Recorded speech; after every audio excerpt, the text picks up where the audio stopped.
আজকের আমি কাঁকরোলের একটা স্পেশাল পদ বানিয়ে দেখাবো। আর এটা গরম ভাতে খেতে এতটা সুন্দর লাগে। বেশি কিছু উপকরণ লাগবে না, একটা ডিম আর বাকি কিছু বাড়িতে থাকা উপকরণ হলেই হয়ে যাবে। দেখেই বুঝতেই পারছেন দেখতে কতটা সুন্দর, আর গরম ভাতে এটা খেতে খুব দুর্দান্ত লাগে। তো কিভাবে বানাচ্ছি দেখুন। প্রথমে কাঁকরোল নিয়েছি, এখানে কাঁকরোল আমার রয়েছে 4টে। তো এই কাঁকরোলের সঙ্গে 1 পিস ডিম, এই 1 পিস ডিম দিয়ে আমি কাঁকরোলের এই রেসিপিটা বানাবো। তো কি করব, প্রথমে কাঁকরোলের এইরকম মানে মুখ কেটে বাদ দেবো, তারপর মাঝখান থেকে এইভাবে চেরা করে নেব। তো সবগুলো কাঁকরোল এই একইভাবেই করে নিচ্ছি। তো করে নেওয়া হয়ে গেছে, এবার কি করব, চেরা করা হয়ে গেছে। এবার একটা চামচের সাহায্যে এইভাবে ভুঁড়িটা আমি এইভাবে একটু কুড়ে কুড়ে বাদ দেব, তবে এটা ফেলে দেব না, এটাও কাজে লাগবে। যেমন পটলের দোরমা টোরমা করতে গেলে ভুঁড়িটা ফেলে দেয়, কিন্তু সেটা কিন্তু কাজে লাগানো হয় ওই পুরের মধ্যেই। তো এটাও আমি সেম পুরের মধ্যেই কাজে লাগাবো। তো একটা দেখেই বুঝতে পারছেন কি সুন্দর করে মাঝখানটা একদম তুলে নিয়েছি। তো এইভাবে কিন্তু সবগুলো মোটামুটি তুলে নেব, কুড়ে নেব। আর বাকি এবার এগুলো ধুয়ে নিচ্ছি জলের ভালো করে। তো ধুয়ে নেওয়া হয়ে গেছে, এবার গ্যাস অন করে কড়াই বসিয়ে দিয়েছি। আর কড়াইয়ের মধ্যে কাঁকরোলগুলো দিয়ে দেব, দিয়ে ওর মধ্যে পরিমাণ মতো জল দিয়ে দেব। আর অল্প সামান্য একটুখানি লবণ, মানে লবণটা স্বাদ মতো দিয়ে দিতে হবে। আর হলুদ গুঁড়ো দিয়ে দেব অল্প একটুখানি, রঙটার জন্য। তারপর একটু মিশিয়ে দেব, তারপর এটা সিদ্ধ করে নেব। মোটামুটি 50% মতো সিদ্ধ করব। আর এদিকে এই যে দানা বললাম না ভুঁড়িটা ছিল, ফেলে দেব না, এটা আমি কি করব, বেটে নেব ভালো করে। শিলে আমি বেটে নিচ্ছি, দেখুন বেটে নেওয়া হয়ে গেছে। এবার একটা বাটির মধ্যে এটা তুলে নেব। এবার ওর মধ্যে পেঁয়াজ কুচি একটা বড় সাইজের একদম চপ করে কুচি করে নিয়েছি। আর কাঁচা লঙ্কা 2-3টে, ঝালটা আপনারা বুঝেই দেবেন। আর আদা রসুন বাটা আমি দিচ্ছি 1 চামচ।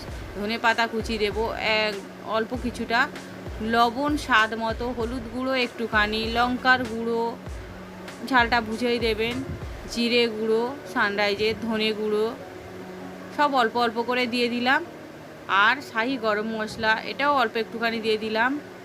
এরপরে ডিমটা আমি ফাটিয়ে ওর মধ্যে দিয়ে দেব। তারপরে ভালো করে চামচের সাহায্যে ফেটিয়ে নেব। চামচের সাহায্যে ফেটিয়ে নেওয়া হয়ে গেলে, দেখুন ফেটিয়ে নেওয়া হয়ে গেছে। এবার আমি ওর মধ্যে 2 চামচ বেসন দিয়ে দেব। একটু গোলাটা না, খুব যদি পাতলা হয় তাহলে কাঁকরোলের ভিতর থেকে মানে গড়িয়ে আসবে। তো 2 চামচ দিয়ে দিচ্ছি বেসন। 2 চামচ দেওয়ার পরে ভালো করে মিশিয়ে নেব। মোটামুটি গোলাটা আমার ঠিক এই রকমই হবে, এই রকমই হলে কোনো অসুবিধা নেই, ঠিকঠাক তো হয়ে গেছে মাখানো। এবার কি করবে, একটা কাঁকরোল যে আমি বললাম না 50-60% মতো সিদ্ধ, ওর থেকে বেশি সিদ্ধ না, তাহলে কিন্তু ভাজার সময় 50% সিদ্ধ করলেই সব থেকে ভালো। বাকিটা মানে ভাজার সময় হয়ে যাবে। তো আমি যে মানে ডিমের ইয়েটা করে রেখেছি গোলাটা, ওটা ভরে নিচ্ছি ভেতরে। সবগুলো ভরে নেওয়া হয়ে গেছে। এবার কি করছি, গ্যাস অন করে আমি আবার কড়াই বসিয়ে দিলাম। কড়াইটা গরম করে নিয়েছি। তো এবার ওর মধ্যে সর্ষের তেল পরিমাণ মতো দিয়ে দেবো কাঁকরোলটা ভাজার জন্য। তেলটা মোটামুটি কড়াইয়ের গায়ে এইভাবে লাগিয়ে দেব। তেল গরম হয়ে এসেছে, এবার যেদিকে আমি ব্যাটারটা দিয়েছি বা ডিমের গোলাটা, সেই দিকটা তেলের দিকে করে দিয়ে দেব। দিয়ে আস্তে আস্তে সবগুলো দিয়ে দিয়েছি। এবার ঢাকা দিয়ে একদম গ্যাসের আঁচটা সিমের থেকে একটু উপরে রেখে আমি কিন্তু ভাজবো, জোরে আঁচে ভাজবো না, তাহলে ভেতরের যে মানে এটা করে দিয়েছি ওটা কিন্তু ওটা একটু সিদ্ধ হতে দেরি হবে। ওই জন্য একটু সময় ধরে ভাজবো, 4-5 মিনিট ধরে, মানে উল্টে পাল্টে এটা ভেজে নেব। সুন্দর কালার, আর কালারটা দেখেই বুঝতেই পারছেন কত সুন্দর কালার চলে আসছে।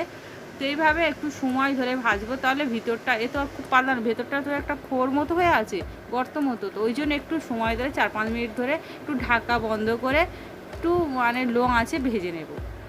তো আমার ভাজা হয়ে যাচ্ছে, দেখুন যেটা যেটা ভাজা হয়ে যাচ্ছে আমি সেটা আস্তে আস্তে এইভাবে তুলে নেব।